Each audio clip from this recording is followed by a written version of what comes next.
de développer la compréhension et la production écrite de participants, peu ou pas scolarisés. Donc ça a duré 2 jours de formation pendant les 2 semaines, pendant la semaine où on était là. Pour vous dire que ça a été très long. Hein. Tu pouvais pas dire. On va bientôt avoir une deuxième semaine. Voilà. Bon, pour revenir un petit peu sur ce que nos collègues ont dit durant les 3 jours de formation, on remet un peu les balises de l'ASL. Donc, on part bien d'un public débutant pour viser l'autonomie des participants dans un espace social donné. Okay. Donc, l'espace social égale bien, en tout cas pour l'ASL, partir d'un besoin de l'apprenant. Alors, situation réelle transformée en situation d'apprentissage et non l'inverse. Donc, on part de ce qui existe déjà et on n'invente rien, d'accord. Progression en spirale, donc on revient tout le temps en arrière, de l'oral à l'écrit, du collectif à l'individuel. Et alors, ce qui a été dit, mais peut-être pas aussi clairement, qu'il y a toujours un canevas bien précis par rapport aux séquences pédagogiques où on est toujours dans une mise en route, une anticipation, une compréhension, une acquisition et un réemploi. C'est toujours le même schéma qu'on suit. Ok ? Voilà. Alors, donc, dans le cadre de ce module de formation sur l'écrit, on a eu quelques réflexions qui nous semblaient intéressantes de vous partager avant de rentrer plus dans le sujet. C'est d'abord que comprendre n'est pas un acte volontaire. On ne décide pas de comprendre quelque chose, qui qu'on soit. Hein, et donc, c'est vraiment important d'expérimenter pour intégrer les choses et trouver du sens. Et chaque adulte qui viendra en formation chez nous ou chez vous doit trouver du sens et d'où l'importance d'être connecté au réel. Et aussi, on a beaucoup discuté pendant ces 2 jours de formation. Donc, qu'est-ce que lire? Lire, c'est pas déchiffrer. Lire, c'est un projet, c'est-à-dire qu'on va prendre un document et on va probablement pas commencer quand on va prendre un document authentique, pas commencer par en haut à gauche, mais bien d'abord parcourir le document, s'imprégner de ce dont parle le document, etc. Et donc, l'adulte aura toujours besoin de trouver du sens, l'enfant aussi d'ailleurs, mais on n'en parle pas, avant de commencer d'être dans une démarche d'apprentissage. Ensuite, d'autres réflexions qui ont été portées pendant ces 2 jours-là, c'est la posture du formateur. C'est bien un guide. C'est ne pas faire à la place du stagiaire, ne pas le mettre face à trop de contenu. On tombe tous en tant que formateur dans certains travers. Et il y a un exemple qui me semblait assez parlant, notamment quand on a parlé d'aller chez le médecin. On a tous fait ça, c'est de donner une feuille de vocabulaire avec tous les endroits du corps à nos stagiaires.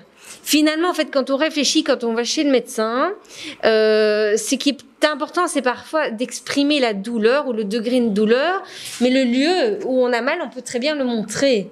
On n'a pas besoin de savoir que ça, c'est l'humérus, le coude, l'épaule, on ne doit pas aller si loin. Et donc, mettre le stagiaire face à trop de contenu, ce n'est pas une bonne façon de faire. Il faut rester guide et tout doit venir des stagiaires. Et il y a aussi une notion de médiation pédagogique qu'on a abordée lors de la formation. Donc, c'est-à-dire, en tant que formateur, je viens apporter une aide ponctuelle au stagiaire pour l'aider à, de là où il est et là où je veux qu'il aille, le rapprocher un tout petit peu. Si cette aide est ponctuelle, c'est une médiation pédagogique. Si je suis tout le temps en train de faire à la place en train d'aider, en train d'aller le chercher là où il est, alors ça devient de l'assistance. Et il y a vraiment une nuance entre, effectivement, apporter une médiation pédagogique et dire, voilà, là je vois qu'il est un petit peu perdu, je vais lui tendre une perche, ou lui sortir 2-3 photos supplémentaires pour qu'il se rende compte dans quel milieu on est. C'est la médiation pédagogique. Et alors, 2 autres réflexions qu'on a eues dans le cadre de ce module, c'est qu'il ne sert à rien d'éviter les situations complexes. Pauline, tout à l'heure, l'a dit aussi. Ça sert à rien d'édulcorer, de simplifier. On est face à des adultes qui sont face à des écrits, qui sont face à des situations complexes dans la vie. C'est justement le tort de nos cours trop traditionnels, c'est de faire simplifier pour qu'ils comprennent. Non, dans la vie, ils sont face à des problèmes très globaux. Et donc, l'ASL, par exemple, n'évite pas du tout l'écrit. Même s'ils sont face à des très forts débutants écrits, on est plutôt en FLE ici, mais on a vu notamment des vidéos de gens qui maîtrisaient absolument pas l'écrit, mais ils vont intégrer l'écrit progressivement pour faire en sorte que l'écrit soit un support, enfin la lecture pour toutes ces personnes. Et alors la dernière réflexion, c'est que bien sûr il faut relativiser le nombre d'heures d'exposition du cours ou de l'atelier dont on dispose. Il ne faut pas se mettre des objectifs en tant que formateur, je vais leur apprendre à lire et à écrire en un an, si au final l'année, quand on compte le nombre d'heures d'atelier, c'est 80 heures. On a tendance à dire j'ai cours avec eux le lundi et le mardi, donc à la fin de l'année ils pourront faire ça, mais en fait toujours bien revenir sur quelque chose de assez relatif, parce qu'autrement les objectifs sont bien trop hauts en fait, et surtout qu'on est sur un public débutant qui met parfois un peu de temps à démarrer. Ouais, vas-y. Alors donc, les 2 jours de formation qu'on a suivis portaient sur développer la compréhension et la production écrite de participants peu ou pas scolarisés. Par rapport aux autres intervenants, donc c'est-à-dire que ces 2 jours de formation étaient un petit peu plus concrets et beaucoup plus dans une pratique pédagogique, puisqu'on est en phase d'exploration, puisque le RADIA utilise la méthodologie ASL pour leur formation. Donc les premiers modules, c'était des modules de découverte, et comme vous vous souvenez que vous avez vu dans la roue, vous aviez découverte, exploration, appropriation. Voilà. Donc ici, ces 2 jours de formation étaient un petit peu différents des 3 autres jours. Et je ne vais pas revenir dessus, mais les objectifs de formation, voilà, c'était connaître les composants de la lecture, etc. Je ne vais pas revenir dessus maintenant. Alors, oui. Ce que je vais juste dire avant, c'est que ce qui nous a tenus, nous toutes les 3, pendant la formation, les 5 jours, c'est qu'on travaille en FLE. On travaille en FLE et nos premiers niveaux, c'est du A1. Et donc, on s'est beaucoup posé la question de comment appliquer ces super méthodologies ASL dans du FLE, etc. Et donc, c'est ce qu'on va essayer de vous expliquer maintenant dans notre présentation. Alors, le contenu de la formation qu'on a vécu là-bas, il y avait 2 axes phares, il y a un 3e qu'on va aborder après. C'était d'abord comment entrer dans l'écrit avec un groupe de débutants. Et on a vécu une activité que je vais appeler l'activité japonais. On va vous expliquer dans 2 secondes. Et comment passer de l'oral à l'écrit avec une activité du type message pour prévenir d'une absence. On va vous parler en détail de ces un peu plus en détail de ces 2 activités-là. Et voilà. Je te laisse ma fiche. L'activité, donc, c'était comment apprendre le japonais. Donc, on est parti du postulat que c'était le cours 0, puisque nous n'avons jamais fait de japonais. Avec quand même, entre guillemets, en ami public, finalement, on est quand même un public lecteur, et donc pas totalement dans les vraies conditions. Mais ça nous a permis quand même, je pense, de se rendre compte de plein de choses. Notamment, donc ils ont commencé avec une mise en image, une mise en route avec des images de transport, où on nous a posé la question, donc, c'est quoi ? Qu'est-ce que vous imaginez? C'est où les transports, etc. Ensuite, on a eu un peu... on a reçu une carte, juste la légende, qui est le petit morceau qui est à droite. Et donc là, c'était un peu de l'anticipation. Qu'est-ce que c'est? Une légende de quoi? De cartes, quelle carte? Enfin, voilà, vous voyez, pour un peu comprendre comment ça a fonctionné. Ensuite, on nous a présenté la grande carte. Et puis là, c'est quoi? Voilà, c'est une carte de transport, mais quel transport, dans quel pays, enfin voilà. Et donc là, on découvre, on essaye d'analyser la carte et de comprendre un peu vers où il veut nous mener. Alors tout de suite après, c'était pour revenir un peu en arrière à ce que mes collègues m'ont dit, c'était toujours des activités de 10 minutes, 20 minutes. Voilà, c'est très court, mais on comprend bien vers où il veut aller. Ensuite, des jeux de mémoire, des jeux de tri où on avait d'abord des images. Bon là, on n'avait pas les photos, on n'a pas pensé à prendre des photos au moment des activités, mais voilà, des photos avec des lieux qui sont situés et dessinés sur la carte de transport et comment on fait pour aller de la carte, quelle ligne on devra prendre, etc. Donc on essayait un peu de placer tout ça. Et puis à un moment, tentative de tri avec des mots, puisque sur la carte, il y avait aussi les mots qui étaient indiqués, donc les noms des terminus, et donc d'associer les images avec les mots et essayer de faire des repérages comme ça. Je ne sais pas si j'ai été claire. Donc voilà, je ne sais pas si c'est compréhensible. Vas-y, tu peux. Ouais, tu peux. Donc voilà. Donc les mots sont constamment répétés. Donc pendant toutes les activités, à chaque fois, le formateur répétait en japonais chaque fois les mots. Et donc je pense qu'il y avait 8 mots. Ouais, quelque chose comme ça. L'idée, c'est de ne pas donner. Il y a le ferry. Ouais, il y en a qui sont restés parce que c'était vraiment. Il y avait cette espèce de répétition et aller. Bon, moi, je fais pas du tout de fleurs, hein, donc je fais juste de l'accompagnement. Et donc, j'ai envie de dire que ça m'a marqué parce que c'était aussi la manière, l'intonation de la voix, le ton qu'il utilisait, les syllabes. Et alors, il répétait toujours de la même façon, ce qui fait que effectivement, ça rentre dans la tête. Et il y a des choses qui restent un peu gravées. Donc on répète tout le temps les mêmes mots. À chaque fois qu'il remet une image, à chaque fois qu'il montre un mot, il répète le son et il nous demande de répéter. Donc ça, c'était vraiment important. À chaque fois, à chaque activité différente. L'expérience, du coup, était... du coup, quand il voyait effectivement que certains bloquaient ou n'avaient pas bien dit, on revient un petit peu en arrière. Donc on recommence, on remonte l'image si on n'a pas compris, si on n'a pas fait la bonne association, etc. Et voilà, en 2 heures, on avait, très sincèrement, je pense tout le groupe, on connaissait les 7-8 mots et les reconnaître. Donc on savait quels mots étaient les symboles associés en japonais et à quel mot ça correspondait, à quelle image. Assez intéressant. Voilà. C'est à toi. Ah non. Oui, donc cette activité, oui, c'est à moi. L'activité en japonais, c'était vraiment donc une activité pour comment entrer dans l'écriture avec un groupe d'extrêmement débutants. Parce que nous, on n'a pas en FLE. On a plutôt des gens qui ont déjà pris un crayon en main, etc. Et qui sont ce qu'on dit alphabétisés en alphabet latin. C'est ce qu'on utilise quand on fait des FLE. Il y avait un autre axe dans la formation qui était comment passer de l'oral à l'écrit avec des débutants complets.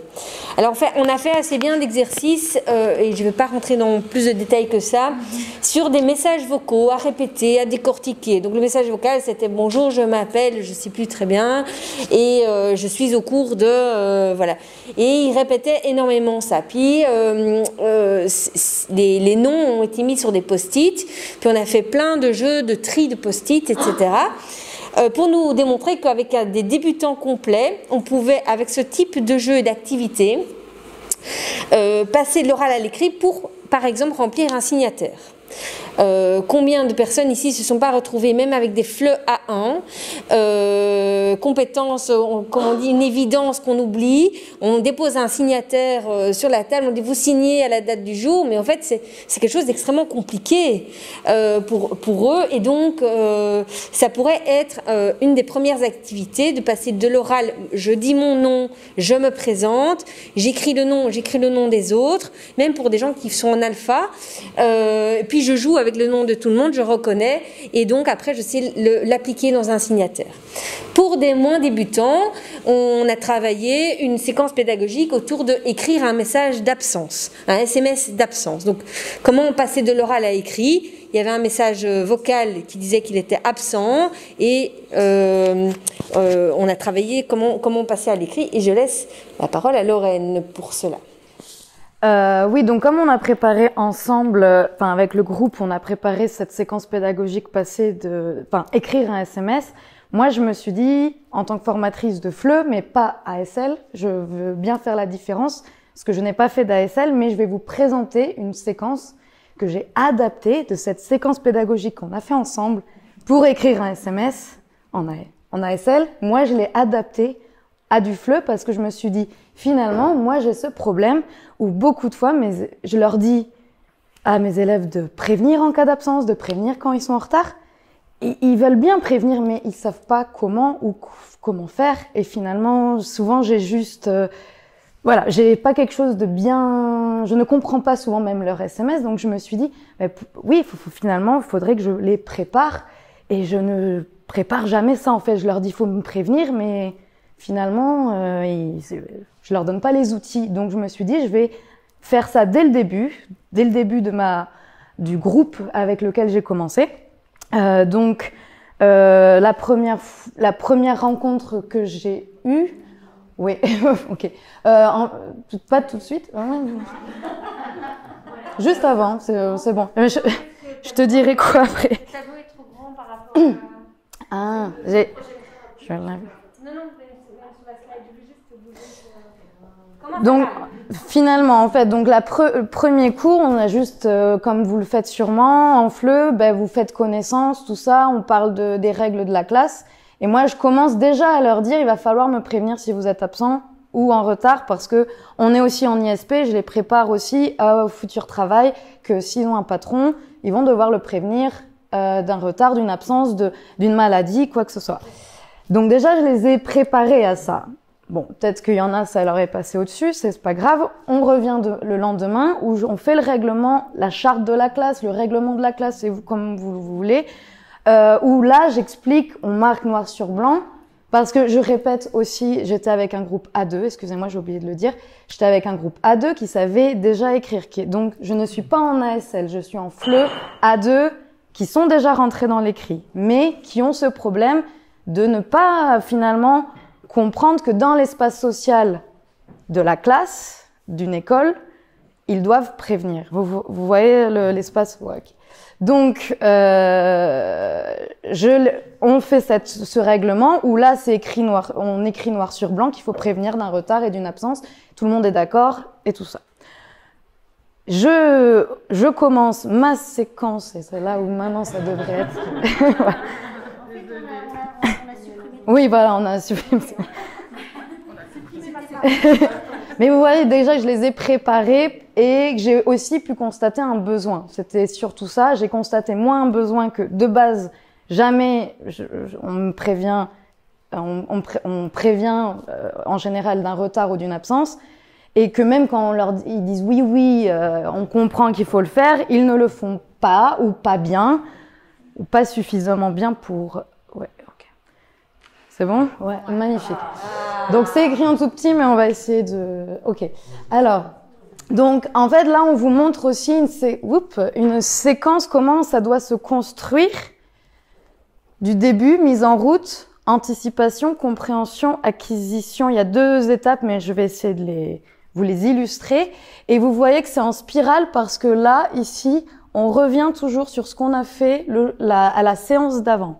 Vous voyez, il y a toujours retour. Donc déjà, il y a toujours cette spirale. Donc, la mise en route, tout simplement, moi, j'ai juste demandé comment vous prévenez. Non, pas du tout ça. Combien de temps avant on prévient? Comment on fait? Et donc, déjà, je les avais mis en route parce que j'avais la mise en route parce que déjà, on avait écrit sur règlement. Et après, comment on le fait? Qu'est-ce qu'on dit? C'était juste à l'oral. Donc, on part de l'oral. Et après qu'on ait parlé de ça, on fait un échange. Anticipation, ça veut dire qu'on fait des hypothèses. On sait qu'ils n'ont pas encore les compétences pour savoir prévenir, mais on imagine. Donc, qu'est-ce qu'une absence?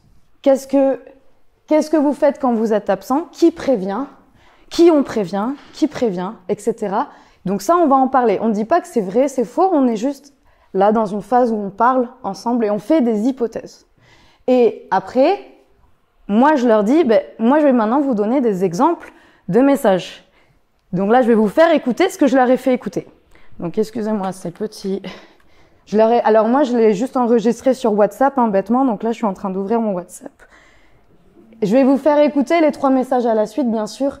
Avec eux, je n'ai pas fait ça, mais vous comprenez le français, donc il y a... Ça pourrait aller. Bonjour, c'est David.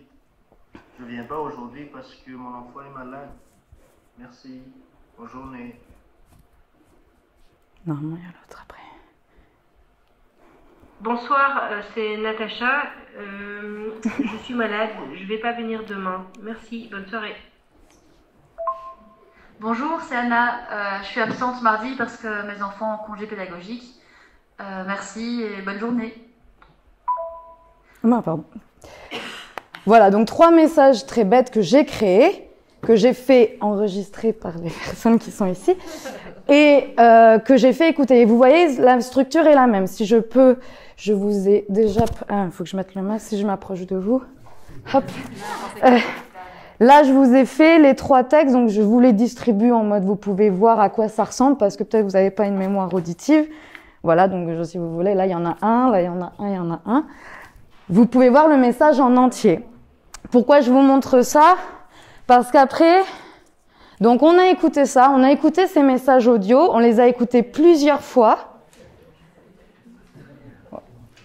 On les a écoutés plusieurs fois et on a aussi repéré les phrases importantes. Qu'est-ce que, par exemple... Ouais, attendez, j'attends que tout le monde passe là. Par exemple, le mot « je suis absente ».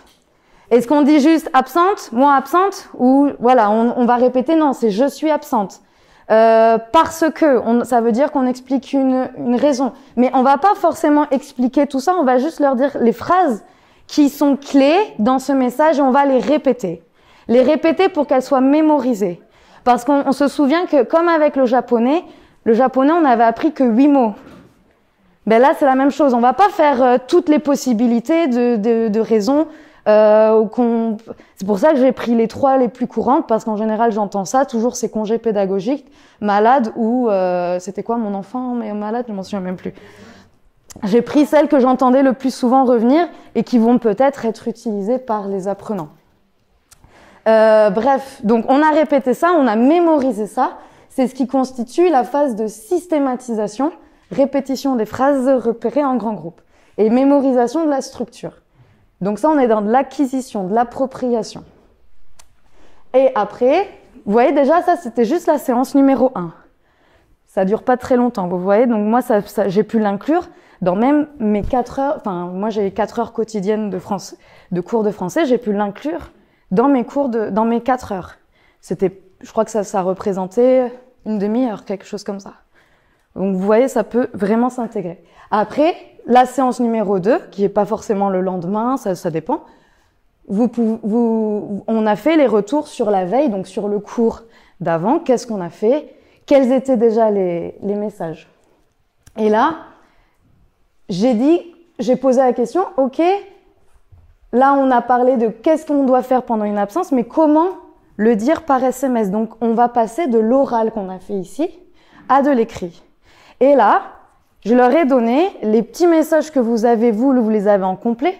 Moi, j'ai donné les 3 messages, mais en bandelettes comme ça. Vous voyez, je les ai coupés. J'ai juste suivi les lignes.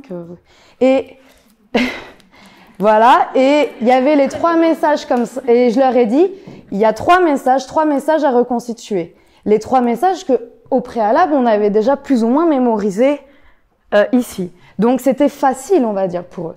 Finalement, on a fait ça et là, ils étaient bien sûr en petits groupes parce que on se souvient, on passe du collectif au petit groupe et après, on va voir la suite. Et donc, voilà, il y avait 3 choses comme ça. Chaque groupe avait les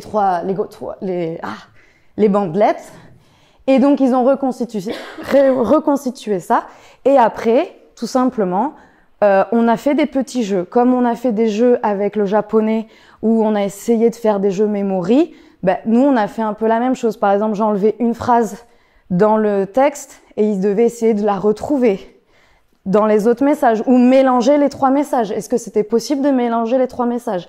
Il y en a, en fait, c'est possible, mais d'autres, c'est pas possible parce qu'il y a bonsoir et à la fin, on dit bonne journée. Donc, par exemple, se rendre compte, si on dit bonsoir, on peut pas dire bonne journée après. Des choses comme ça, en fait. Juste réfléchir à ça. Et donc, il y avait plein de petites choses. Donc, on a juste joué. C'était à chaque fois, ça mémorise et ça fait mémoriser des structures et aussi l'ordre qu'on va utiliser. On va pas commencer par bonne soirée et terminer par je suis malade. Enfin, voilà, bref.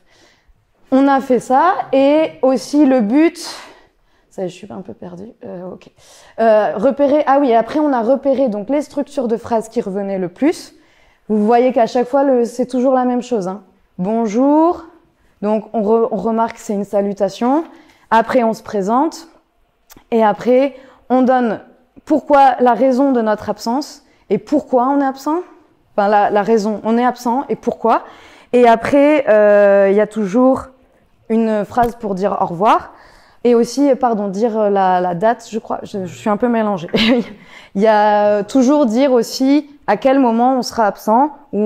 Voilà. Donc, à chaque fois, on a un peu catégorisé. Et donc, quand on catégorise qu'on dit, il faut faire une salutation, il faut dire la raison et l'explication de pourquoi on est absent, dire au revoir, ça devient de la conceptualisation. Donc, on est toujours dans la phase d'acquisition, mais avant, on faisait de la systématisation, ça veut dire répéter un peu bêtement pour mémoriser.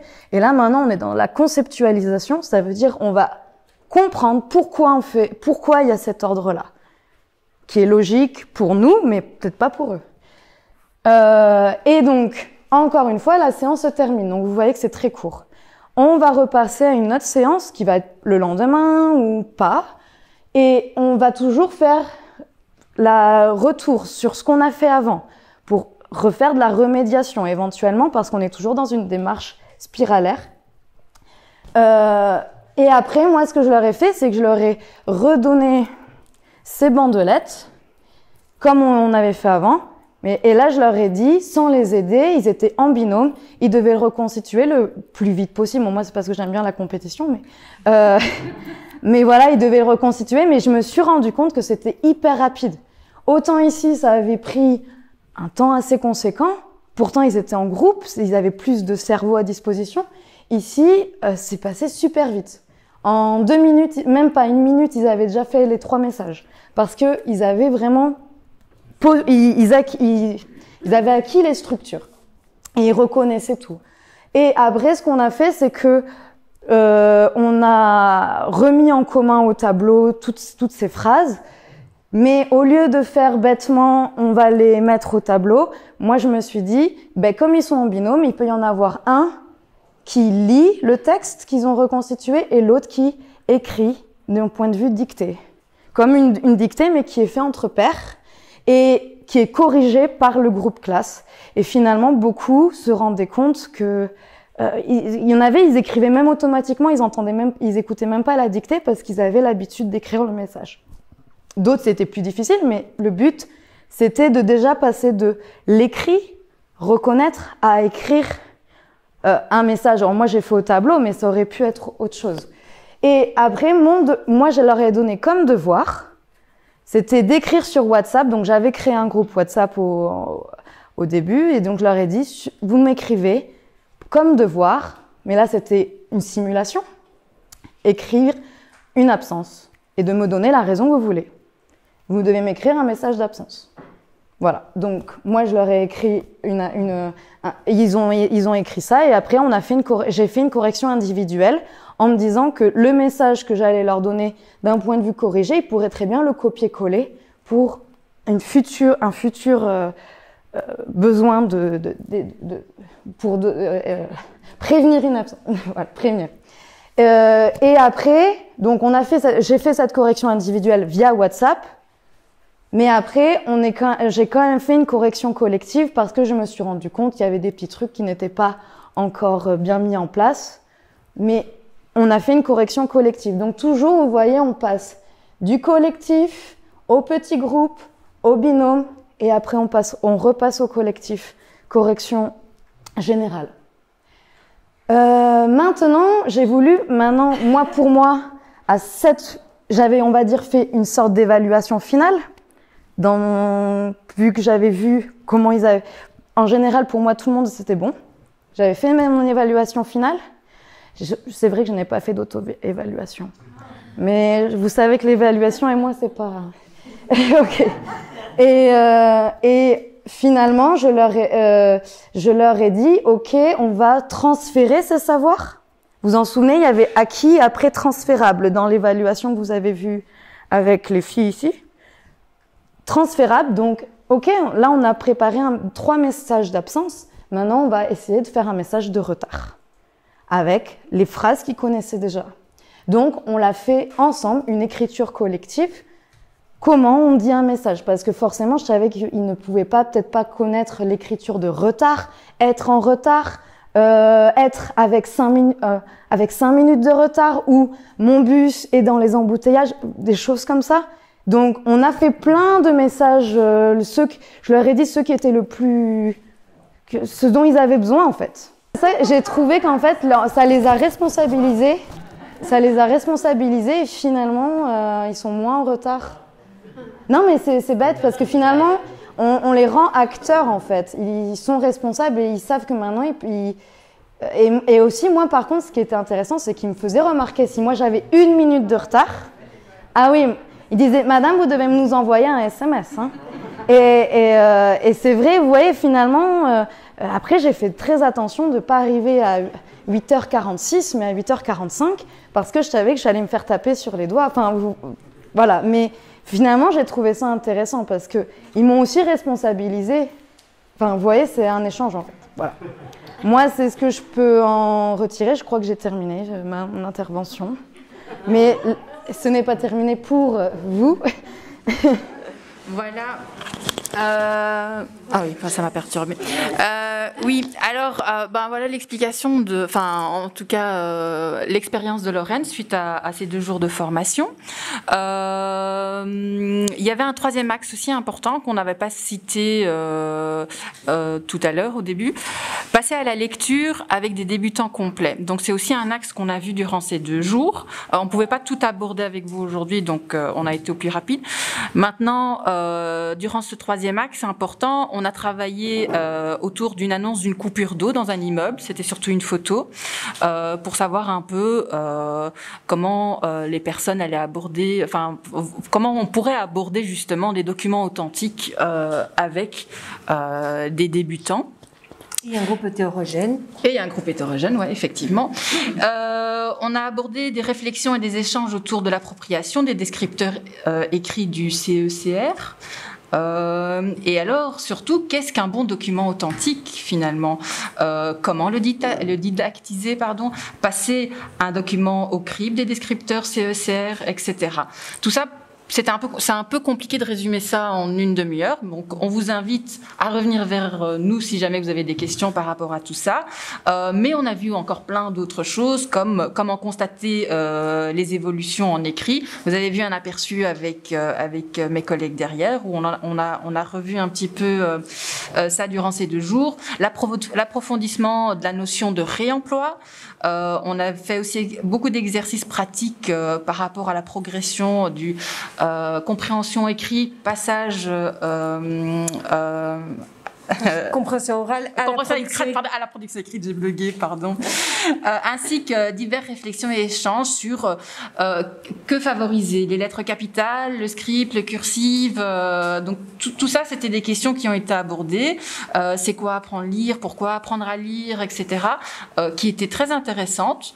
Ce sont des réflexions, je pense qu'il faut encore continuer. En tout cas, moi, pour ma part, c'est des pistes de réflexion à avoir et on vous invite à revenir vers nous si jamais vous avez des questions ou vous avez envie d'avoir un complément d'information sur ces 2 jours. On dirait des questions?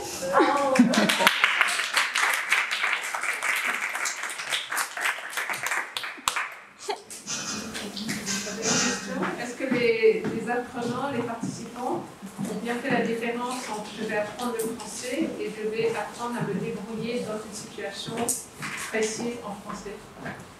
Mes apprenants à moi que j'ai... Non, les apprenants à ASL. Est-ce qu'ils font bien cette différence? Parce que pour moi, il y a une différence qui est claire. Je pense que ça a été légèrement abordé au moment de l'évaluation avec les collègues ici, Soraya et Odile. Donc, il y a quand même une étape lors de l'inscription en séance où on va expliquer c'est quoi un atelier sociolinguistique. Donc, en fait, nous, ce qu'on a appliqué, c'est comment utiliser l'ASL en FLE. Donc, je reviens un peu en arrière sur les balises de l'ASL. A priori, l'ASL, si on veut être très, très puriste, on va dans un endroit que fréquentent des gens qui ont des difficultés avec cet endroit et on vient apporter une aide en français. Donc, par exemple, atelier maternité, pour prendre l'exemple qui n'est pas le mien, Voilà, ils vont dans la maison maternelle où des gens viennent, etc. Ils n'arrivent pas à se débrouiller et ils viennent en support. Et donc les gens, clairement, à ce moment-là, c'est pas un besoin en français qu'ils ont, c'est bien un besoin d'autonomie. Et donc, du coup, ils sont ici, évidemment, nous, en tant que formateurs FLE, et en ayant du FLE, on a dû faire la démarche inverse, c'est de dire comment s'inspirer de toutes ces bonnes choses de l'ASL pour l'appliquer dans notre cadre où on a des stagiaires qui sont sélectionnés sur base d'un niveau, qui doivent atteindre un niveau, mais en même temps, il y avait toutes ces choses intéressantes de l'ASL et donc, voilà. Et bien sûr, ce que Lorraine a expliqué comme contenu, c'est pas un atelier sociolinguistique, c'est vraiment comment utiliser plusieurs choses de l'atelier de l'ASL dans un cours de FLE. Et c'était pour vous montrer aussi la démarche. Enfin, je sais pas ce que vous avez vu mise en situation, parce que ça, c'est vraiment comme ça que ça fonctionne en ASL. Le côté mise en situation, tu peux me remettre parce que je connais pas par cœur. Voilà, mise en anticipation et toujours qu'il y a des échanges avec des hypothèses, la compréhension globale et qui est toujours de l'oral. Ça, c'est toujours en ASL, ça sera toujours ça. Acquisition, appropriation et qu'il y a toujours une phase de systématisation et après de conceptualisation. Toujours cette démarche en spirale. Voilà, et donc vous voyez qu'on a fait un peu un truc en escalier pour arriver à la fin où on est en réemploi, en transfert des connaissances. Et ça va être pour tous les ateliers, ça fonctionnera comme ça. La construction de votre séquence pédagogique sera toujours comme ça. Maintenant, peut-être pour compléter par rapport à ta question, nous, quand on diffuse, on fait la promotion de l'ASL, on s'est rendu compte que c'est difficilement explicable, parce que voilà, on doit diffuser au sein d'une école, on essaie d'être le plus simple possible, parce que ça s'adresse justement à des lecteurs. Et donc, on n'a pas pu, au bout d'un moment, on a dû déroger, on a dû annoncer clairement le cours de français, parce que c'est ça que les gens ne venaient pas. Et alors après, ils se rendent compte que c'est un peu différent, mais il y a toujours un moment de litige avec ça. Et pour simplifier la donne et communiquer au mieux au sein d'une école, même pour les travailleurs de l'école, on est allé droit au but, on dit bah, les cours de français, on débrouillera après. Pour compléter aussi, le fait que l'atelier ne se déroule pas dans un centre de formation, mais se déroule dans l'atelier que je connais, donc dans les lieux où les sages-femmes travaillent, c'est là, complètement. en fait, les lieux, c'est pas une classe. Non, donc là, c'est clair. Nous, on l'explique, et notamment au début, on était là, on expliquait un peu l'atelier, et une des mamans me regarde, elle me fait « Mais toi, t'es pas enceinte ?» On n'est pas, nous, on est, voilà. Et...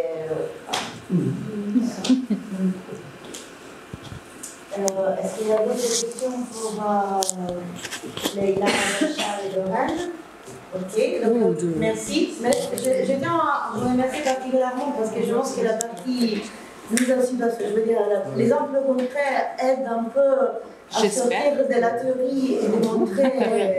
En fait, une des choses qui pour moi, est important, c'est de montrer justement ça, comment on approche qui est très spécifique aux ateliers sociolinguistiques et qui rentre aussi dans un cadre qui souvent est différent de la réalité dans laquelle on travaille, peut être appliqué en partie au moins. Et on peut en tirer le maximum, même dans des cours plus traditionnels, quelque part. Donc ça c'était vraiment très bien fait, merci beaucoup. Merci à toutes et à tous les intervenants. Donc, Julie, Sabrina qui n'est pas là, mais qui a beaucoup travaillé pour préparer sa présentation. Bernard et Mathilde qui a dû partir pour aller dans les cours, donc aller sur les terrains. Odile et Soraya. Leïla, Natacha et Lorraine, merci à vous toutes et tous pour cette demi-journée de transfert aux collègues. C'était vraiment très enrichissant et utile, j'espère, pour vous. Et merci encore à Cécile pour nous avoir prêté la salle. Moi, les papas.